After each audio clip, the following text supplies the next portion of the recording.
That is very special. Francois, oops, go ahead. I was like, when is the last time you've been home? 10 years. 10 years. Yes, mutware have been five. Me, I'm 10 years here now. Do you think it's important for people to see animals in their natural habitat versus in a zoo?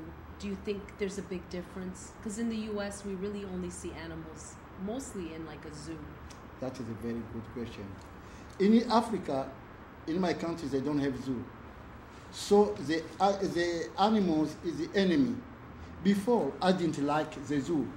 When I came here and I meet my wife, Sonia, we went to the Brooklyn Zoo to see the baby born gorillas, so I can explain her at least how the gorilla live. Mm-hmm. But what have impressioned me is one thing. Is the kids. When you go to see the zoo, Bandas, we have a Banda zoo. I went there to speak about my experience with the animals. You see many kids, mama with the kids. Your mama, when the mama here in America love his kids, he take him to the zoo. And that is good because it's education. Mm-hmm. They love more. Now, it is why Diana Fossey came to Africa and protect the gorillas and give her life to them. Because you have see, when it is why I write this book, so the kids they can read and keep it in their mind so one day they can save the animal. Now many people, if the elephant live in Kenya, Uganda, Tanzania, Congo, all the places, Zimbabwe, South Africa, Okavango, so everywhere, those are the fruit of education. What I would like to ask, after I have seen that, the zoo is good education. I want that that can be a compensation of the animal came from Africa who are here in the zoo. Those people to help. I know some help orphanages, but they must help more to make understand the Africans that is the animal also they've been created for us. And it's like to be when you have a house with no window, you cannot breathe. That is it can put together the relationship between people from America, from Asia, from all the world. When they come to visit, you take them. It gives you a bond. It's like this book when you read it to the children.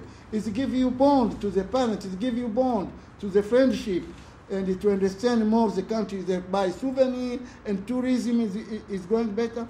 All that is a contribution to make school, also to create historic, like in a museum, like in Washington and New York, a small of nature, because when Mutware will die, I'm sorry, they will bury him.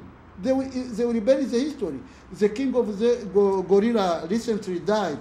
They bury him. Or they don't have something to put for the kid to teach them. I wish my friend of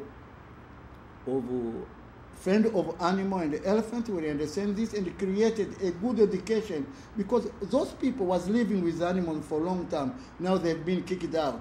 So if the animals is friend, is what I was saying, you make it different. You target them. If you kick them from the forest and they don't have a medicine, they don't have a hospital, they don't have school, they don't know anything, the animal will still the enemy number one. And that means the American or the British or whatever, they will come, they protect it, they will kill them, and one day they will finish. I don't want to cut you off. I just know that we are wrapping up here, and we're going to be able to get you back on so that people can get more information from you and you can tell more of your story. And so what I'm going to do at this point in time is there anything that you would like to say before we get ready to head out? I don't know if she have another question. Well, I mean, knowing Francois, I've learned so much about the importance of getting the message out to people, not just in the U.S., but throughout the world, about why we need to save elephants, why we need to save mountain gorillas. He told me at one point that there are only 800 mountain gorillas alive today in the world. Yes. And this is after Gorillas in the Mist with Diane Fossey, which he helped work on. So I just want him to get the message out to everyone how important it is to continue to like preserve the wildlife in Africa. Thank you so much for being here with me today. Thank you. You are watching the Intervene Show. I am Arlena Trevina Jones, and I wish that you find peace in your life. Until next time. Thank you.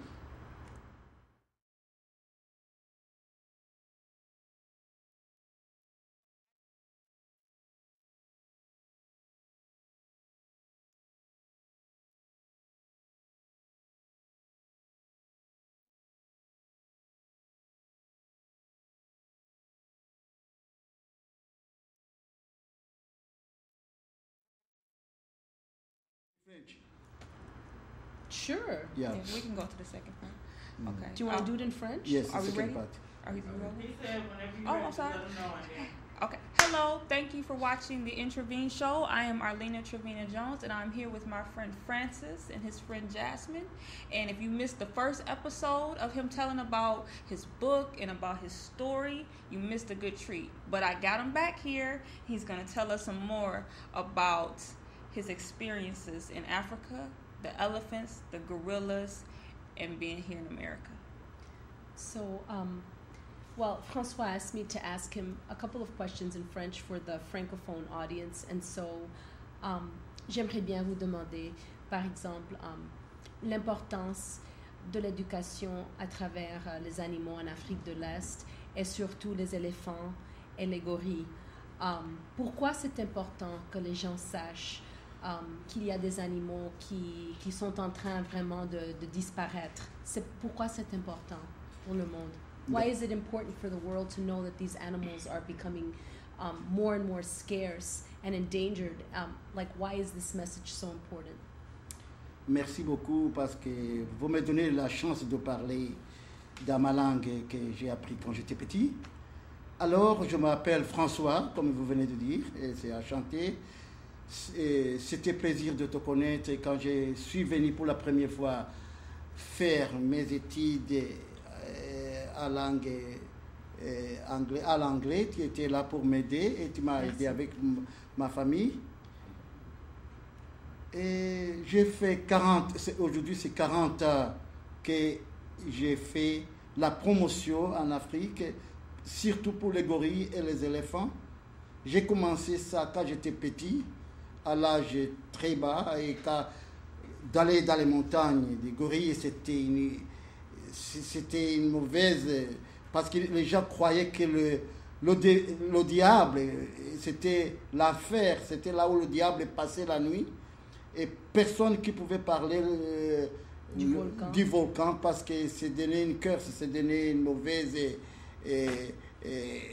signe de vie le matin, c'est donné le malheur, c'est donné le comble de malheur, parce que dans tous les endroits où les gens, ils ont des montagnes, des volcans, ils ont des spéciaux sacrifices, et pour moi c'était pas facile, c'était une question de vie ou de mort, comme Saint-Exupéry dans le désert, quand il a dit j'ai vécu seul sa personne avec moi jusqu'à ce que j'ai une panne dans le désert de Sahara. C'était la même chose, parce que c'était incognito l'endroit. Quand je suis allé là-bas en 1969, le parc n'existait pas comme il est maintenant, le tourisme était en bas et il y avait beaucoup de difficultés.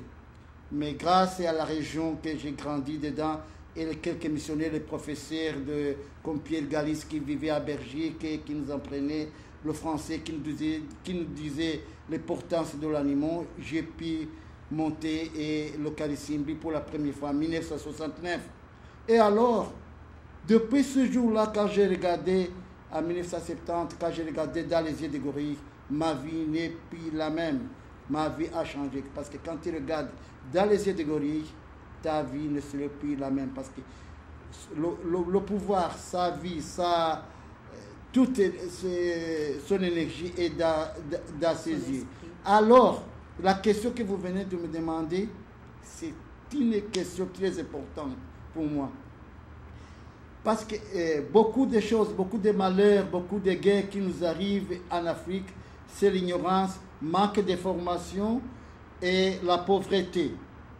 Ce sont les trois grands fléaux.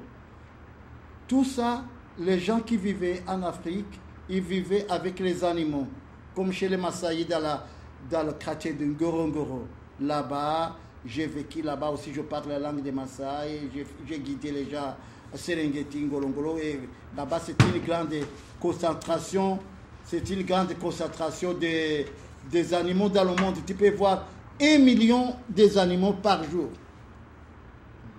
Et alors, le Rwanda, le Congo, toutes ces chaînes de montagnes, le parc des volcans, c'est parmi les plus vieux parcs d'Afrique. Ça a été créé en 1925. Ce parc, c'est un patrimoine maintenant du monde.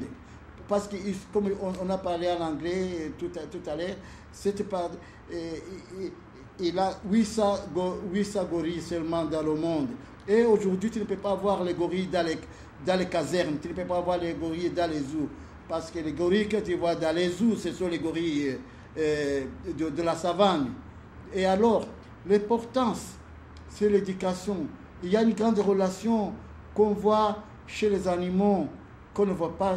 More you love animals, more you understand people. Quand tu aimes beaucoup les animaux, tu comprends les gens. Donc, ça, c'est la raison numéro 1. Et encore, c'est un patrimoine national. Parce qu'il y a les choses qui peuvent s'échapper, tu peux détruire, et que tu ne peux pas reconstruire. Tu peux détruire les parcs, mais tu ne peux pas le faire le même. C'est quelque chose qui a Dieu a créé avant nous. Tu t'imagines, des millions d'années. Et toi, tu le détruis aujourd'hui, ça ne va pas. C'est-à-dire qu'il y a quelque chose qui ne va pas. Et puis, avoir une parc, c'est comme avoir un château. Imagine avoir un château ou bien une belle maison, et puis sa fenêtre. Comment tu vas respirer avec ta famille? Ça fait partie de respirer et de te mettre encore et de te lier avec le monde, avec les gens extérieurs. Aussi quand ta famille, tu les amènes dans le parc, la vie change. Ça les change. Tout de suite, quelque chose change.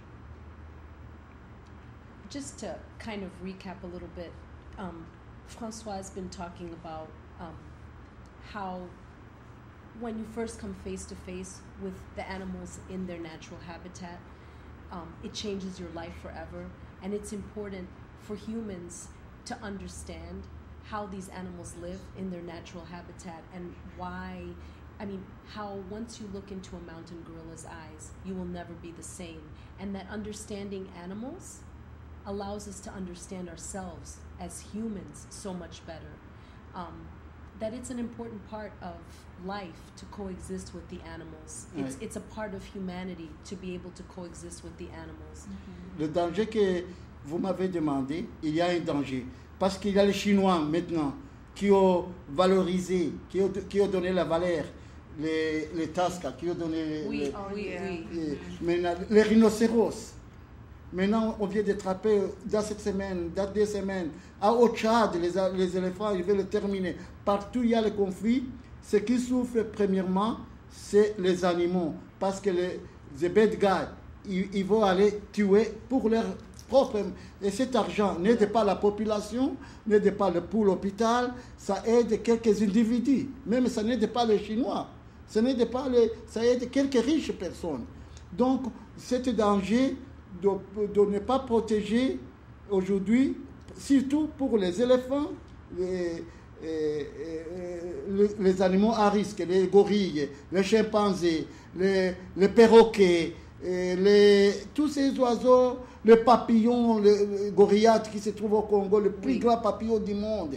Tout ça, ce sont des patrimoines à regarder et puis pour te changer la vie. Si Dieu a créé ces animaux pour nous, avant nous, c'est pour qu'il nous fait plaisir, c'est pour que c'est une thérapie à nous. Et puis, après les animaux, on va se diluer tout le monde, on va se diluer. Et puis, il y a d'autres animaux qui nettoient